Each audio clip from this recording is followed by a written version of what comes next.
Mr. Chair, I yield myself such time as I shall use. The gentleman is recognized for 5 minutes. Mr. Chair, throughout the country, there are remote areas where the men and women of our armed services prepare for war in order to protect the peace.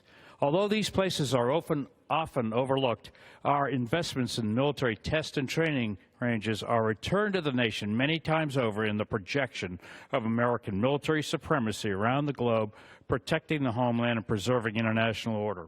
In the Southeast, the Joint Gulf Range Complex facilities, testing and training of supersonic and hypersonic weapon systems, including combat training and live-fire exercises of frontline fighters like the F-22 and F-35.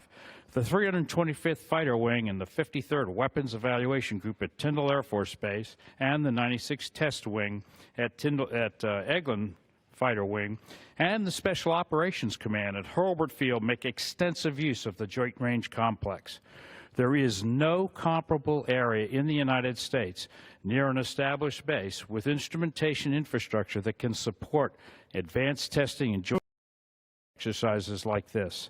However, deployment of the instrumentation necessary to collect the data during the training on these 5th and 6th generation weapon systems is not in keeping with the U.S. Air Force needs. Instrumentation limitations have restricted the F-35 and F-22 training missions to the northernmost portion of the range.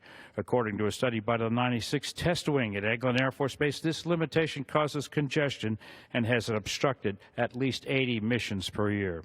This amendment, which I am offering with my Florida colleagues, Mr. Tom Rooney, Mr. Matt Gaetz, and Mr. Francis Rooney, will accelerate investments approved by Congress to deploy new infrastructure along the Joint Range Complex.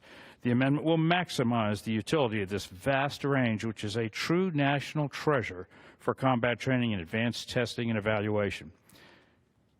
Mr. Chair, I urge my colleagues to support the amendment, and I reserve the balance of my time. Gentleman reserves.